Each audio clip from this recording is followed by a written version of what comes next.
This is Speak On It. Today is Friday, October the 19th. This is a production of Retro Current Team, a non-profit here at CAN TV. My name is Malik. Don't call for no whole lot of talk. Let's just kick it off, Brother Amari. Kick it off.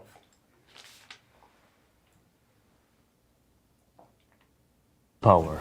Mind power is the teaching that within a person's mind is the potential for him to think positively and correctly about himself. And out of this thinking positively and correctly about himself, he can be what he wants to be, do what he wants to do, and have what he wants to have. He can do anything? Right here, right now, yes. And the Bible, to me, you see, is a book of positive self-image psychology rather than a book of theology, because the Bible says, as a man thinks in his heart, so is he.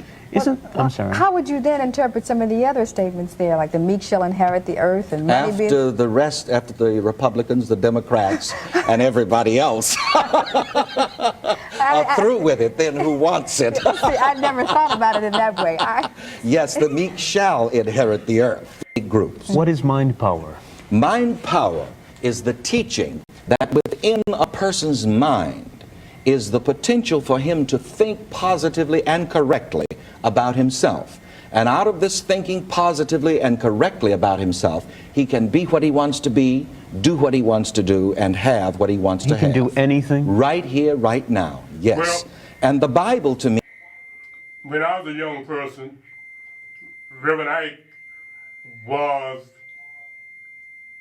the preacher, the minister, the reverend, that people thought was sort of out of the box, because he talked about what I would say is today's prostituted, counterfeited prosperity gospel. Now, I'm trying to be correct, not in respect for those pimps and parasites that's out there doing what they're doing today, but in respect to those that was like Reverend Ike. I actually believe that Reverend Ike's approach was good, and it helped a lot of people. I bear witness. You know what I'm saying? I was an El Dorado man back in them days, and I had an El Dorado. It was red and white, but it was a 72. But one of the local dope dealers was in the hood, and we was cool. He had an El Dorado. It was white outside and beautiful red inside, but the steering wheel wasn't connected to nothing. But you could drive it if you was a young man like me back in that day. If you was willing to put your life on the line, you could actually drive. You learned how to get in the rhythm and the flow with the steering wheel. I wanted that car bad. And I heard Reverend Ike. I was doing a radio show then, out in the south suburban area. And I sent Reverend Ike a piece of money, and he sent me that piece of red cloth. I know you still poor, bro. Dude came by one day, and I was there, and I said, look out, man, I sure like to have it. He said, okay, woo woo. Got it for a little nothing. Reverend Ike. A lot of us had that experience. Prosperity. You know what I'm saying? But he was operating out of a Negro traditional, African traditional piece. And I said, once again, I'm explaining. Why? Because I know Negroes jump to conclusions if you say things, they want to label it. No. A lot of folks knew that Reverend Ike was helping a lot of people. You needed a job, Reverend Ike. You needed a car, Reverend Ike. You needed a woman or a man, Reverend Ike. Don't be lying. You needed to beat that court case, Reverend Ike. He was the go-to man. A lot of y'all went to Louisiana and other places of the South trying to get your John the Cup of root or your mojo hand. Don't sit here and play and lie to yourself. Your grandmama did it, your granddaddy did it. A lot of y'all know about that. But that was based upon a root. You see how smooth he looked? how smooth he sound? He had a foundation, but now Omari showed this new generation zombie that has no business in nobody's pulpit, has no business being called a pastor, has no business being So this pastor is going viral for going off and calling his whole congregation broke. See, that's how I know you still poor, broke, busted, and disgusted, because of how you've been honoring me. I'm not worth your McDonald's money. Come on. I'm not worth your Red Lobster money. I ain't worth your St. John knit. Y'all can't afford it no how. I ain't worth y'all Louis Vuitton. I ain't worth your Prada. I'm not worth your Gucci. I'm saying it because I want you to understand just what God is saying. You can buy a Movado watch in Sam's. Yes, you can. Yes, you can. And y'all know I asked for one last year. Here it is the whole way in August. I still ain't got it. Y'all ain't saying nothing. Let me kick down the door and talk to my cheap sons and daughters. Hold up. Somebody please tell me that this was just a skit. I mean, come on, somebody. Who is this pastor? I mean, what's his name? Who goes to his church? And what's the church name? We need answers. Because this pastor went so hard at his congregation that he gave that viral clip of preacher Kim Burrell calling her church members broke a run for her money. Find you some value. You know, sometimes before we get friends, we have to do an interview. How long have you been broke? How many of your bills in your little cousin's name? Do you live in a trailer home or a house? You know, you understand. So I don't know, maybe you got a little left over from your PPP loan. Because who likes to be told you're just ugly? But listen, y'all, this is getting out of hand, and some of these pastors are playing a dangerous game with God. Ain't no way a pastor is supposed to stand up there on that pulpit and make a mockery of his church members like that, calling them people broke, busted, and disgusted. We're supposed to help people who don't have. And I understand that we're supposed to honor our leaders, but a Movado watch, a Gucci belt, and Louis Vuitton don't got nothing to do with honor, sir. But I tell you one thing, we're witnessing the prophecies of the Bible come true. See, the Lord warned us against deception in the pulpit when the Bible said, many are called, but few are chosen. The Bible also said that in the last days, there will be false prophets. But also, the word of God has also prophesied that many people will turn away from the faith. Well, it looks like we're witnessing God's warnings come to pass, ladies and gentlemen. See, we're seeing the book of Revelation unfold. See, we got false teachers, famines, food shortages, a new virus and disease every week, men and women being lovers of themselves more than they love the Lord, floods, fires, disasters, wars, and rumors of wars. It's all here. And all I gotta say is, God ain't playing with these preachers and these pastors, and they're getting exposed for a reason. And right now is a good time for anybody that's been playing around to get your life together, because the Most High God is a God of love. But if you look at what happened in history, to those who are foolish, false, and wicked, he is also a God of wrath and punishment. Straight up. Now let me tell you something. I yield to So this pastor is because I saw it and it's on the line. One of the first things Brother Omari asked me was, you gonna deal with that? And I figured that if I dealt with it myself, I would probably say too much. There's a piece there by Minister Farrakhan, that one go down a little bit, the one that talks about Jesus. That one there, I think so, let me look at that. Where is the truth? Yeah, use that one next, Omar. As soon as I finish, we didn't have this one on there. Fornication. Y'all get real sensitive about Minister Farrakhan. So we're gonna use a few minutes because of this. See that, I gotta say this. I used caliber so I didn't say too much. But see that little thing they had up there, that's the thing they just wanna get some attention. But see, the true elders of the church back in the day, they would pray that lightning bolts would strike him in his steps. They would. They would punish him. That little boy ain't got no business, but he got some of them dysfunctional, psychologically unbalanced creatures around him. But the audacity to get there and pretend you got a church, the so-called place of worship, and have the nerve to get on the so-called internet and get out there so you can get some likes and all of that type of foolishness. See, that's why the Negro is so far in the hole. Because we let little maggots. Let me leave that alone. Go on to Brother Minister Farrakhan, brother, because I don't want to waste all our time on that maggot.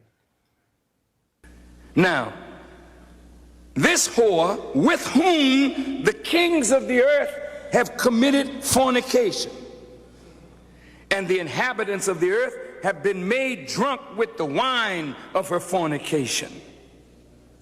And so he carried me away in the spirit into the wilderness, and I saw a woman sit upon a scarlet-colored beast, full of the names of blasphemy, having 7 heads and 10 horns.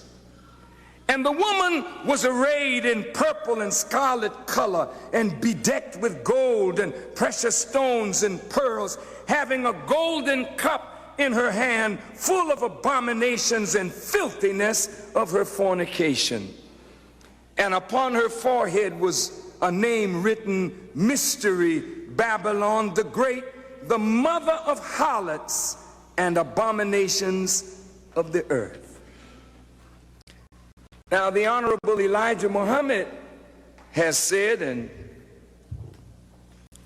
that this woman dressed in purple and scarlet color, sitting upon a scarlet-colored beast, with 7 heads and 10 horns, is referring to Rome. Rome was built on 7 hills. And this church that sits like a prostitute, that's what John the Revelator referred to him. And this is also what Martin Luther wrote when Martin Luther broke from the church. Martin Luther saw that great whore as the Pope. No, I want you to think today. Dressed in purple, royalty, sitting on a scarlet-colored beast. He is a beast supporting the prostitute. And the whore sits on many waters. She has power over many people, but she holds a golden chalice, and in it is filth and abominations of the earth. Hearing it myself. Oh, I hope everybody can hear it. But it's good for the minister to speak on it. And the bottom line is this: there are a frame of references, and when you got these new zombie generation creatures, they shouldn't even be allowed to even be called ministers in reference. They shouldn't, because their world is not a real world. Their world is what you just saw. But they are allowed to get away with it because, number one, because of all this new technology and foolishness. So I'm gonna just leave it alone, because we haven't. That's the piece we coming in with now, Amari. We have enabled them to do that, but it is something that needs to be punished. The elders of the church, the elders of the bush all over the world, anytime we see a clown like that, we should call judgment. If he want to do that, he need to go get in the alley and be the pimp and the parasite he want to be. But to stand up there and stand in the tradition of priests, of pastors, of ministers, of servants of God, of disciples, of upright people, with your little, oh, goodness gracious. Man, play this, because boy, that dude about to make me just snap. and European. They don't have a mind of their own. They got to get their right mind back. They can't think. They can't think. I don't care if you have your PhD. Don't tell me you've gone to the best colleges. The best college didn't give you your identity, didn't give you a national identity at all. You've got to be able to comprehend what you're thinking. You've got to be able to understand and think for yourself and stop thinking in the pattern that the other people want you to think all the time. People don't know who they are. They don't know. They think in European. They don't have. Now, that's a sister that any Negro can identify with, for the most part. Have to qualify everything now. Because she could be all our grandmama, for the most part. But the wisdom from that elder penetrates the spirit of those of us that are descendants of slaves. It's true. And Speak On It is about the business of bringing information that you, the audience, can relate to on a deeper level than your ear. Where your spirit and the spirit of your ancestors communicate to that part of you that you might not be trying to deal with. So it's sort of subliminal, but by no means is it meant to be manipulative. By no means are we trying to change anybody's way of thinking or their religion or any of that. We just provide information. And that's one of the beauties of Chicago Access Network, particularly here, Hotline 21. Y'all know when we used to be live every week, not only on 21, but on 19, but things changed. Everybody like to use COVID as a reference, and it's a reality. Whole lot of things ain't done like they used to be. Whole lot of things have to be done different because death is still lurking. In every encounter, COVID or something is lurking. And part of it is because of these creatures that think that the masses are so stupid. Now you heard this dude, millionaire, probably billionaire, so-called preacher, the one whose first name is something and the last name is Dollar. Few months or weeks ago, he had somewhat of a revelation. I'm using the word revelation, where he said that what he had been teaching was da-da-da-da-woo-woo-woo, and that he was going to change it to da-da-da-da-woo-woo-woo. You know what I mean? Who am I to judge? But it's just another scam, another con. And then you saw maybe a month or so ago, dude, I think in New York, while he was up there preaching, another big time so-called celebrity pulpit pimp or whatever. He got took off, robbed, so they say. See? That's because the criminal can't respect the preacher because the criminal know that the preacher is a pimp. You understand? I thank God that I expected to be in a pulpit down south somewhere.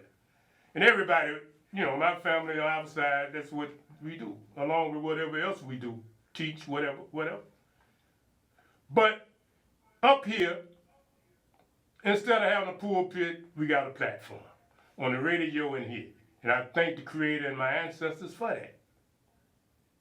But the truth is, it's such an insult to the soul of those preachers and teachers that are no longer here. When you have these new zombies coming up thinking that it's all a game, it's just a way to get paid. And then we got audience, people that would prefer to go listen to them than to those of us that try to bring about balance in their life. You understand?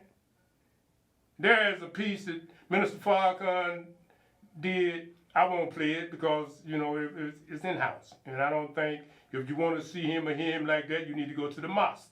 But he laid some stuff out. And I agree with him because I've done that myself in the mirror. You know what I'm saying? I know exactly what he meant. And it's very annoying that anybody can walk up and say, I'm a reverend, I'm a pastor, I'm a bishop, I'm an apostle. It's annoying. I'm anointed. Oh, we need to take a lightning bolt. We need to take some lightning, make it out of some barbed wire, and take your naked behind and tie you to a tree and beat you till you bleed the blood of Jesus. Move on, man. Let's get to something more real. Gun turn in this community weekend. members contribute to the overall safety of their Now you can deal with community. this. Tonight, Yeah. details of a new Now, these are push to get preachers weapons opening off the the door to streets of church. Chicago. They And ask this is a people to turn group in their effort gun. combining the power of police and Come on, a man. pastor. Sally Schulze has more.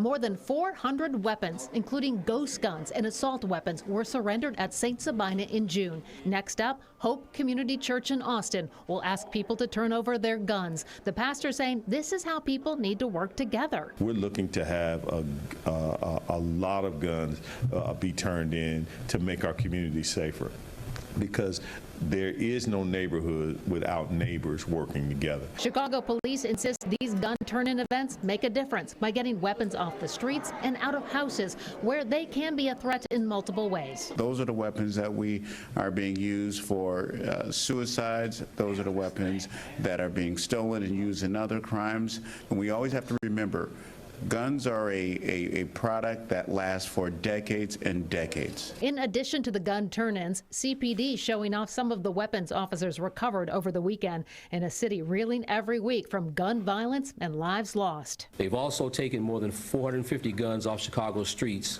for the first half of this month and 7,836 so far this year. This weekend alone, our officers recovered 89 guns. Chicago police say they hope to build on that momentum with next Saturday's event at Hope Community Church in Austin. Guns can be turned in there, no questions asked. Sally Schulze, Fox 32, Chicago. Well, Amara, this thing here, this, whatever you call it, device, I think the battery must be dead. Can't hear, but we're going to get through it anyway. Now, let me just say this. Live life on the go with the Live Well app. Connect to your health and wellness through virtual visits, for the last so many years, they've been having these type of situations, having people to bring their gun, they turn them in. There's a piece we did last week, so we ain't gonna do it again this week, where Malcolm was talking about some things as it relates to young people in the street, woo, woo, woo, as it relates to guns, this, that, and another. But I just want to say this again. That's back to what I'm saying. Yeah, we're gonna do that next tomorrow about Duncan. That's exactly what I'm saying. See, you preachers, you know, you get into everything, but what you should be into. And I don't care who you think you are, little creature. You know what I'm saying? I really don't. But you ain't doing the community no favor when you tell people to turn in their gun. You really ain't. You're doing that so you can become a faith-based recipient of some funding from the city. That's why you do that. And that's what the dudes on the street, they're using those weapons that don't never get turned in. They know. They know that you are so-called faith-based, funded by the government. But you pimping their mama and their grandmama. They know this. You need to stay in your lane, preacher man. That ain't for you to do. That's law enforcement business. Mind your business. And you say, me mind my business? Watch this tongue come out of my mouth in the... See, that's your problem. You sitting here talking about gun turn in. Whatever guns you get ain't gonna have nothing to do with what's happening in them streets as relates to those guns that's being brought into the community and given to those creatures out there that's programmed by the same people that's giving you the money to pretend that there's a gun turn-in. All right. Yeah, right. Yeah. You all ain't much better than that little zombie we saw a while ago asking for a watch, asking for Burger King or McDonald's. You need to go back to preaching the damn gospel the way the grandfathers and grandmothers used to speak. Something that gave people values and morals and commandments and codes of conduct. But instead, you want to get into the police business. You want to get into the pimp business. And then you want to walk around and look at somebody like you somebody. You just another pimp. And I ain't talking about the one from that particular church or on that particular article. That ain't who I'm talking about. I'm talking about the mentality that make a little 22-year-old boy get up in a pulpit and make like he's a preacher and have somebody stupid enough to sit there and follow him and support him. And then you talking about turning in guns, not about you, dude, or nobody else that's doing good with whatever they trying to do, but those of you that sit back and let him do it. Every preacher in America, every Negro preacher in America should be condemning and damning that young boy and anybody that would do what he was doing. I'm going to leave it alone. Now, I run this piece about Duncan, something we had talked about on this show, and now it come back to light. Guns only paid out 10% of its $1 million budget. Yes, and the majority of that was paid out in the first reward issued back in May. Former U.S. Secretary of Education Arne Duncan, who considered running for mayor and leads a nonprofit aimed at violence prevention, this week told the Tribune the $1 million program was poorly thought out and executed. The tip line, which was announced last summer, is for people who report illegal guns. Duncan says while the increase in weapons is certainly a problem, the deeper issue, he says, is the failure to, quote, hold shooters accountable. And the mayor's office says gun crime has dropped, though, over the last year, with Chicago police making 3,700 gun-related arrests. The majority of those were unrelated, though, to that tip line. Now, we told you in the beginning, when that program was announced, $1 million snitch program. And you done spent about 1/10 of it over this year. It was just a stunt. $1 million for people to call in and tell it on somebody that's got a gun. All right. See, your little stunts, come on, y'all need to go somewhere, man. These little stunts, y'all need to go. And that's why I don't say too much too many times. Because all we got to do is pay attention. We pay attention, you see it come to the light. But every now and then I have to show it to you so you can understand. I ain't just sitting here rambling, complaining, angry, because I ain't got nothing. I got about what I need. God and ancestors, I bear witness. You understand? So no, I'm not here with an axe to ground against Lightfoot or nobody else. But I am free enough to be able to speak. And that's it. But I'm going to start backing up, like the mayoral election. That's about 6 months from here. And I've been investing too much time. But the more I observe and look and listen, it really don't matter to me because I'm a senior citizen. You understand? Yeah, I was involved about as much as I needed to be in some other African traditional people for the Harold Washington situation. Yeah, we was involved. Yes, we were. But ain't none of these creatures running now worthy. They ain't. And that's why we played the Duncan piece. Duncan was flirting with the idea, so the media had us thinking about running. And then they said he wasn't going to run. And now here he is back bringing up the issue. Now we're finna see a piece by Quinn. Somebody else they say was flirting with the idea of running.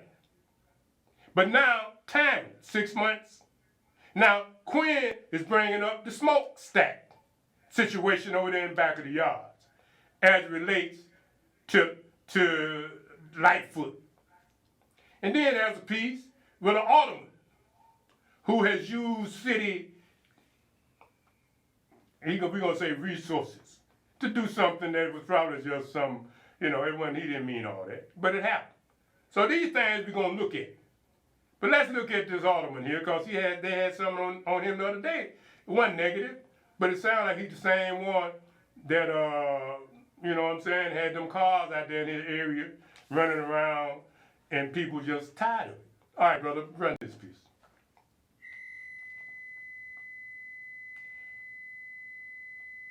Thank you very much. A Chicago alderman has been fined by the City Board of Ethics for allegedly misusing his city-issued email account to help out Mayor Lightfoot. The Tribune has identified the alderman as Derek Curtis. The board has not publicly named the 18th Ward alderman, but the pattern of facts released in the board's probable cause statement fit conduct first reported by the Tribune in June. Curtis is accused of using his city email account to invite residents to a campaign breakfast for Mayor Lightfoot. Now, officials are not allowed to mix politics with city business. Curtis also accused of having ward employees work that event. Curtis is one of a handful of aldermen who have endorsed Lightfoot for re-election next year.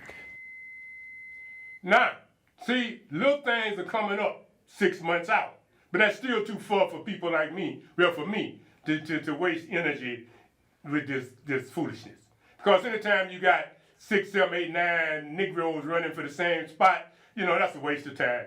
If you ain't got enough sense to be able to call together a meeting among whoever that's a Negro that's running, except the one that's already there, and you all discuss, and you all come to a consensus, and you all do a straw poll with community input participation that shows who is most likely to get elected, where everybody can be on the same page. But there ain't no way for you self-centered Negroes to do that. So why should a dude like me keep talking about it? Because you headed for the path of self-destruction. That's what you do. So now Duncan is flirting again, and Quinn. Now Quinn could be the man. And I hope Amara can find that piece, because it's up there. What it says is Quinn threatens lawsuit, because they're doing some things, and Quinn saying, whoa. Now let me just say this about Quinn. Back in the day when I was a younger person, involved out there in the community with these social service organizations, Quinn and black women, it was cool. I mean, black women believed in Quinn and he helped them out. Utility issues, Quinn, boo-boo-boo. I don't know about other relationships. Quinn has a reputation. Now, some of y'all want to keep going talking about what Harold Washington said about Quinn. That didn't stop you from electing him governor. You understand? If you don't want Quinn, you need to draft Obama, the ex-president, or his wife, if you're serious. But Quinn probably is the best possible chance of changing things. He's been the governor. He knows politics. And black folks, understand. He gonna give you your crumb. He gonna give the Hispanics their crumb. He gonna give the Asians their crumb. He gonna give the white folks their whole pie. But it'll be more than you getting right now, because you ain't in the clique. But Quinn know how to give enough to you that you don't keep running out of Chicago so somebody else in the census can tell you you are no longer this, that, or another. He's a politician.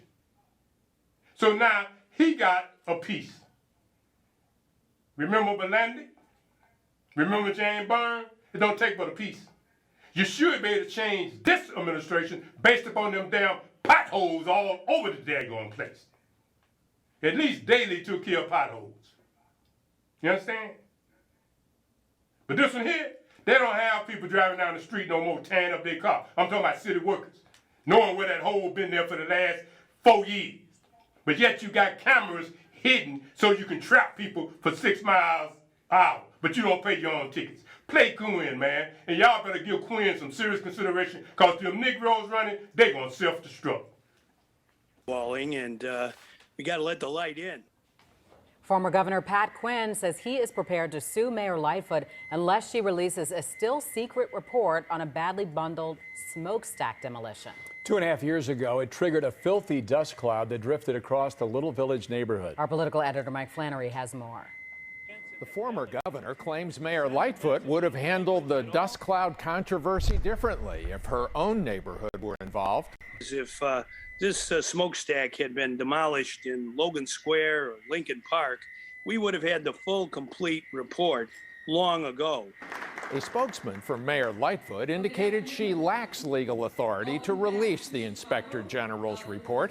Pat Quinn, an attorney with experience in freedom of information lawsuits, calls that nonsense. There's a municipal code provision in the city code that says that when you have a matter that may involve criminal liability and it's a matter of high public interest, that means that the Inspector General report should be disclosed. Activists in Little Village want several top city officials fired. They were warned by a now retired city inspector of exactly the debacle that unfolded. Activists are furious, too, that Little Village residents were given no advance notice of the demolition. The mayor's administration used 7 months prior to the implosion. We have known that Alderman Mike Rodriguez stated that he knew 3 weeks before the implosion, and they all chose not to inform our communities. A spokesman said Lightfoot's administration has strengthened rules governing demolitions, including a requirement to notify the public, and has increased fines for violators. Pat Quinn says he'll decide next month whether to run for mayor. He promises to reestablish a city department of the environment, something Lightfoot promised, but then chose not to do. I'm political editor Mike Flannery. Now let me just say this. See, white folks' approach is different. Now, Negroes know that the biggest problem facing Chicago and the Negro is the violence. But that don't seem to be a priority for this administration. But for Quinn, you see how he came? He came with something that somebody other than Negroes are looking at, smokestack. You understand? There was a lawsuit or maybe a determination by one of the government arms that said that some things were being done with the city and waste that was against the law. But you know, this administration is so committed to being defiant, thinking that they are a dictator, till they can't hear and they can't work with other folks. That's why you don't need 4 more years of it. You don't. You don't need all that. What you need is somebody in there that's a politician and will be fair. Not what you got. What you got ain't fair. What you got need to be an ambassador to what it's about, but not be representing so-called the whole city population and only dealing with what it's about. You understand? So, what's his name? Vallis, the other white man. That's 3. There was another one that said he was going to run, but they say he decided to just keep doing what he's doing. So now you keep saying who's going to be the white man. Well, Vallis talks about all they need is leadership. He's saying the only problem with Chicago is you got the wrong leader. You make me the leader, I'll fix it all. Get out of here, man. Nobody want to hear that. But Quinn, okay. Quinn can win. He can't. Because the Negro is going to self-destruct. Every last one of you. And ain't now one of you got the influence on the other ones to sit down, to call a meeting, and come to a consensus? Come on. If you ain't got enough sense to do that, how you going to work with the city council? How you going to work with anybody if you can't work with the other people that want to be, that ain't did no more? That's the piece we playing next, right there. That don't want no more than some ego flexing. Man, come on. We got that. You know what I'm saying? We got that right now. Being the ego flexer. Run this piece, brother. We're running out of time. This is the piece that I just want to bring to you. If you got these type of cars, pay attention. Now, while he cleaning that up, you know, these damn social media, whatever you call them, they do create a lot of confusion in the community, in real life. They really do. Now, I don't know. I see me. Hotwire the automobiles So I don't with know a what's phone up here. charger. Eva All right, Pilgrim thank you. is here now with that story. Eva, this is a wild one. Good morning. It's crazy. Gio, this now viral video shows people how to steal a car in less than 10 minutes. Police say it is causing a serious problem, and they're now warning owners of Kias and Hyundais to be on alert. From coast to coast, a TikTok challenge sparking a spike in car thefts. It's confusing to think that that could just happen, and it happens so casually that you don't really turn your head and really notice it. My wife's car was stolen from here. The TikTok challenge is just basically teaching people how to do it, which is pretty crazy. If you drive a Kia or a Hyundai, I would be on the lookout.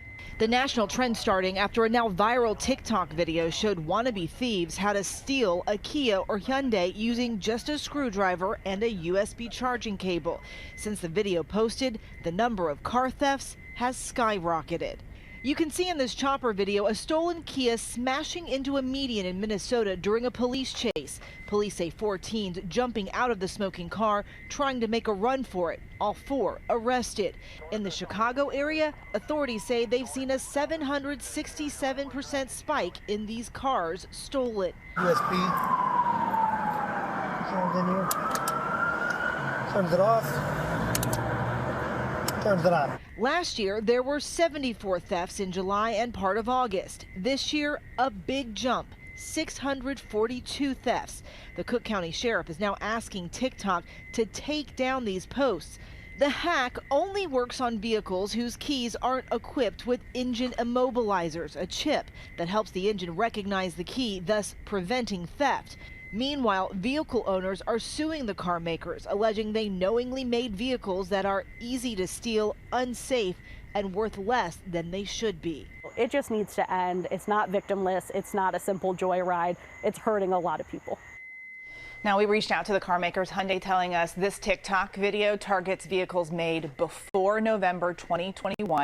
And starting in October, they're going to offer security kits for those vehicles, guys. I mean, I'm still stuck on that number, Eva. Nearly 800% increase in thefts. Wow. That's serious. That is very serious. You're right. Now, think. He's got a great lot of these Seeing the world in a new light. Have gotten people killed. You know what I'm saying?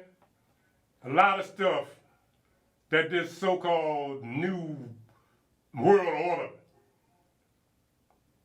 is pumping these zombie generations to get involved in. It's really stuff that they should have somebody that oversee this. But they too busy trying to oversee somebody like me with Google and Facebook and all the written. But that other, well, Google is YouTube.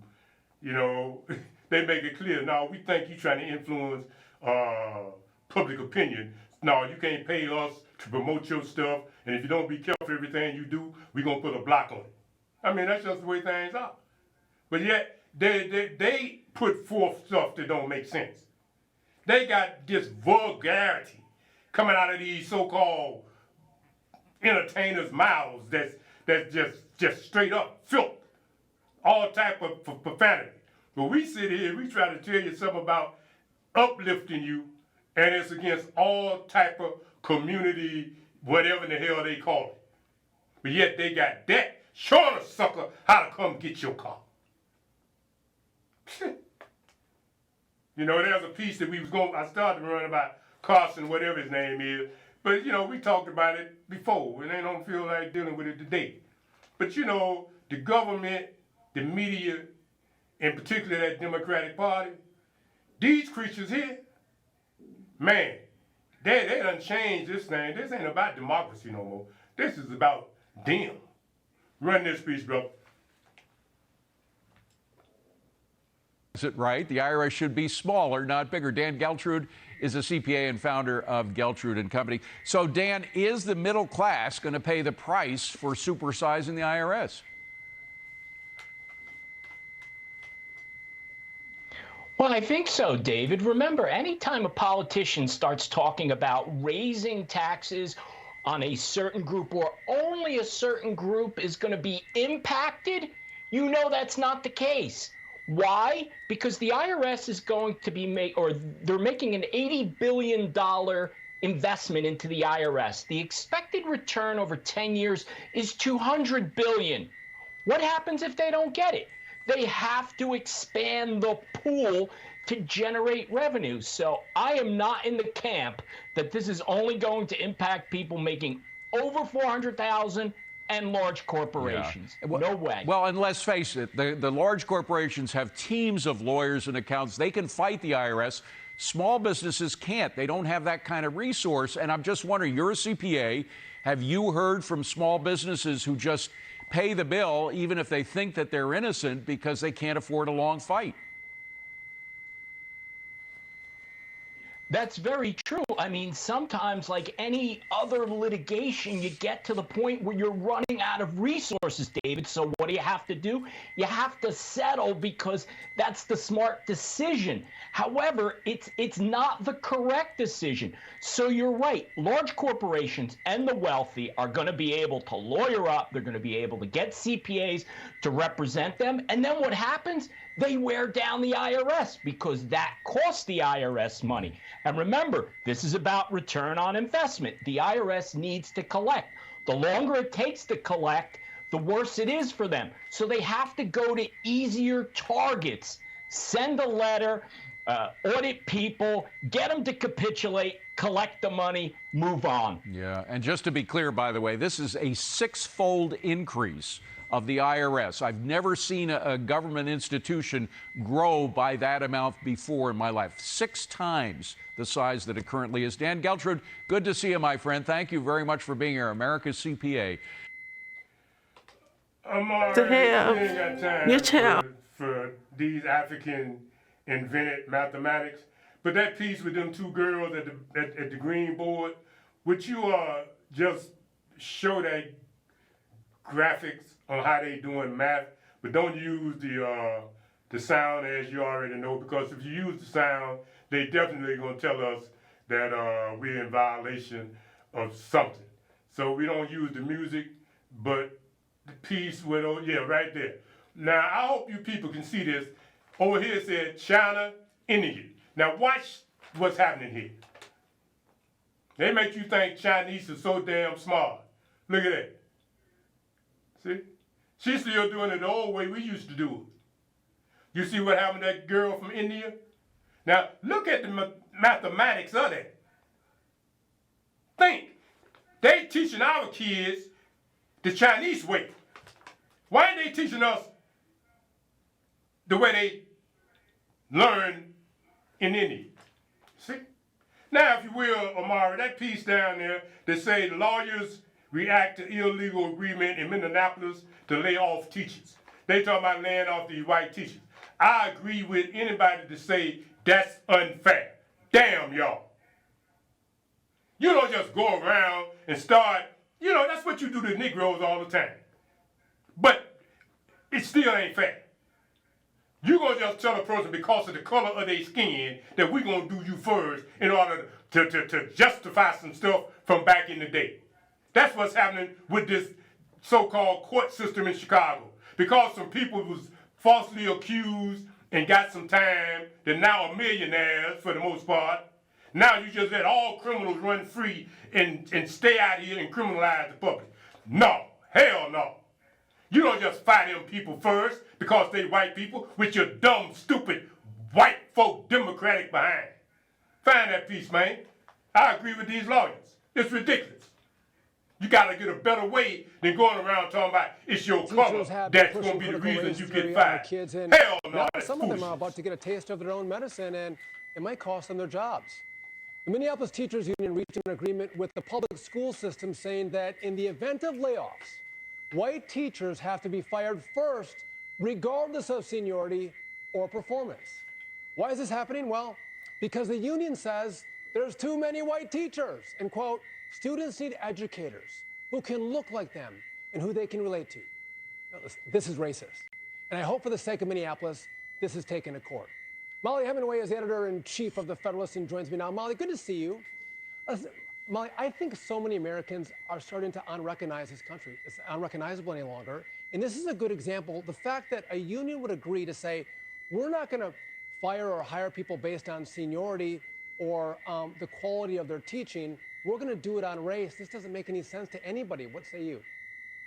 Well, it doesn't make sense to most Americans, but it is something that you're seeing increasingly on the left and throughout the Democrat Party.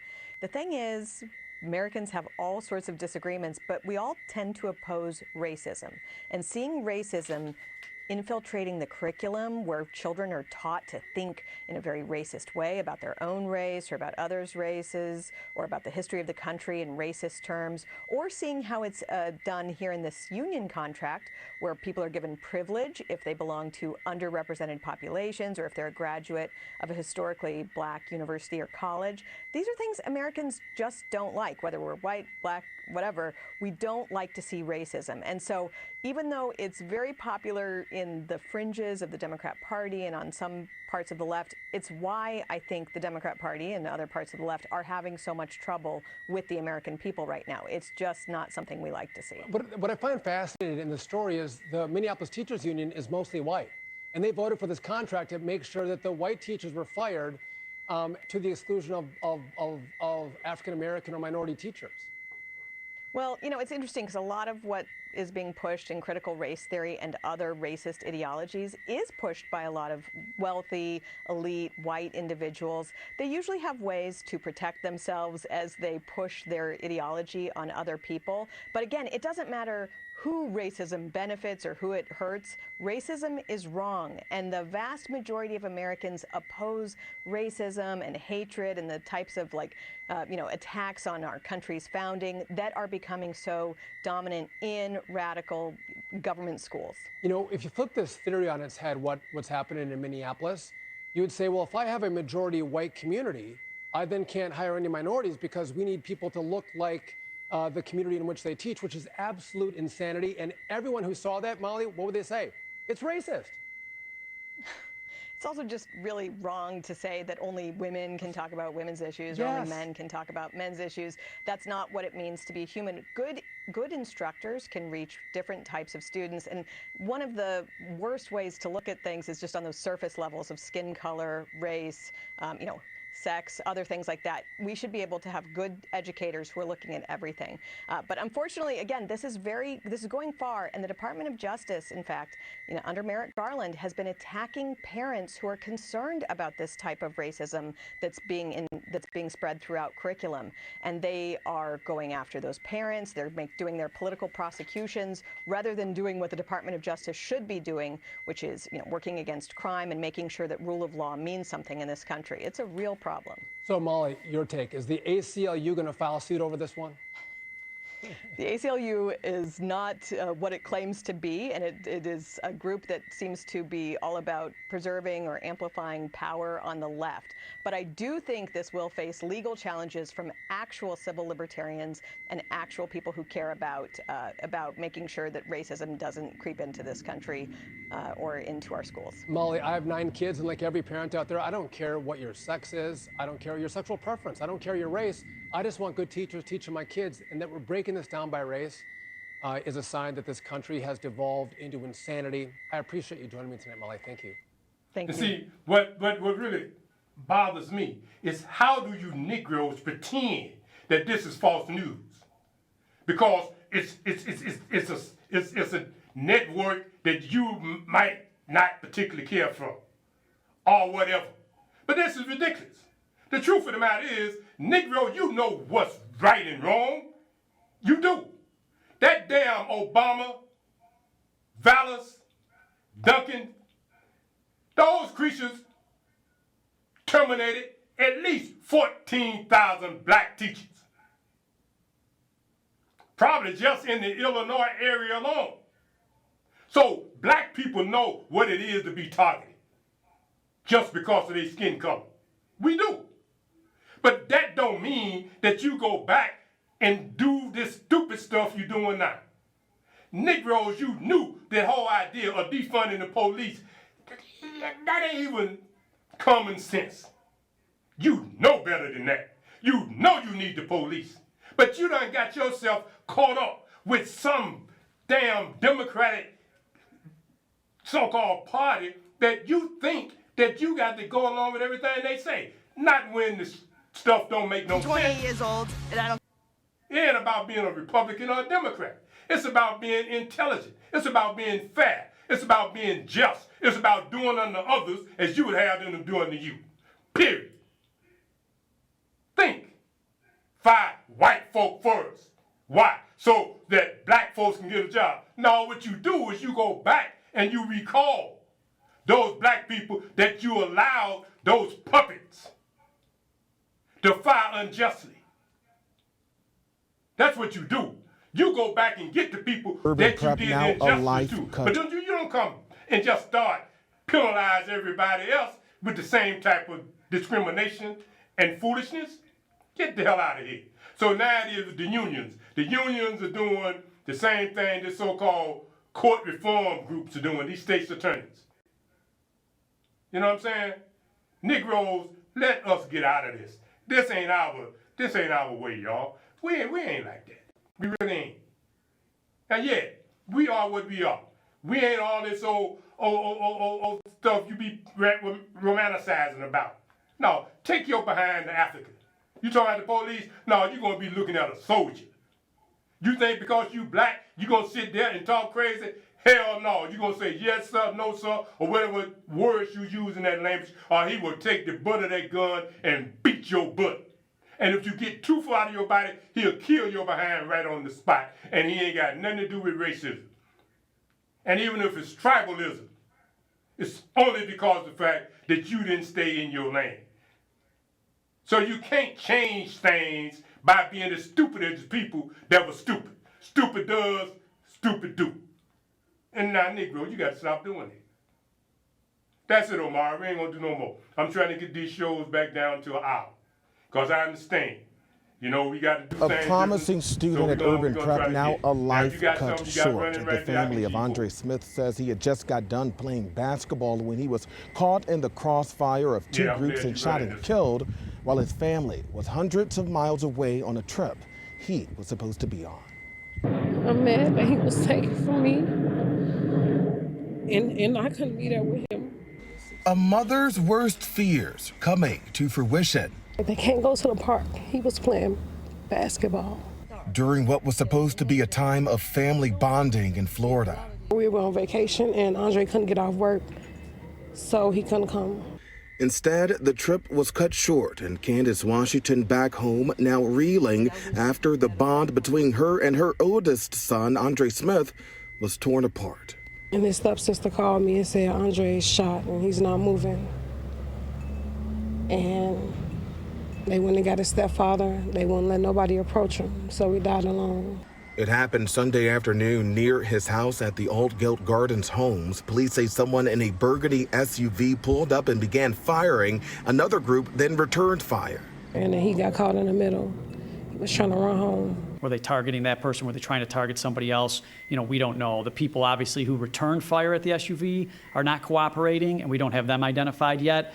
So it's an open, active homicide investigation with a lot of work to do. Possible answers that could lead to an arrest, though hidden in plain sight within this community. So I'll never know. And I'll just be walking amongst a person and kill my baby. That neighbors say is plagued in deadly gun violence. It's heartbreaking because, you know, the kids, it's like they don't have a chance at all, man. They don't have a chance at all. It's like they're in a bowl and it's slowly filling up and nobody's doing anything about it. And when we spoke with his family, they were just about to go identify his body at the medical examiner's office and begin the very heartbreaking task of planning his funeral. You know, we could do this whole show with those type of presentations. But we all have become basically numb, including the damn administration and everybody else connected. You know, all of those of you aldermen and those that's running for office, you know, you people really need to do something different. I'm telling you. Negro community, Negro colony, we don't just have to continue to accept what we just saw. Ain't nobody safe nowhere. They ain't. Violence is just, bam, dying in violence is just accepted now. Now you don't want to talk about it because you feel helpless and hopeless. You don't have to be helpless and hopeless. Get somebody in there that'll do something about it. They got a black dude running the police officer, but I don't know if that's enough. I don't know if just being a police officer like the brother in New York is enough. But at least I do know this. He would know what the rest of us know, that white folks might not be feeling as intensely as we are. And that is, regardless of how much money you make or where you stay, Chicago ain't safe. It ain't never really been safe for Negroes. But now it's more intense. But people are, like that older brother that was speaking there, people are just tired of this. So don't y'all just be so complacent until you just let these Negroes self-destruct each other and the same ones be in there for 4 more years. 4 more years, all you're gonna have over here is a dictator that treats you like you ain't nothing. That's all you're gonna have. Someone that just discounts you completely. You got to have a change, y'all. Too many people are dying. And this administration ain't doing a damn thing. $1 million snitch fund, and you done spent $100,000. We tried to tell you from the get, that was a bad idea. You could have took that $1 million and we could have helped you figure out some other things to do with that and all this other money you wasted. We could have. But until next week, Alafia, peace, and good health.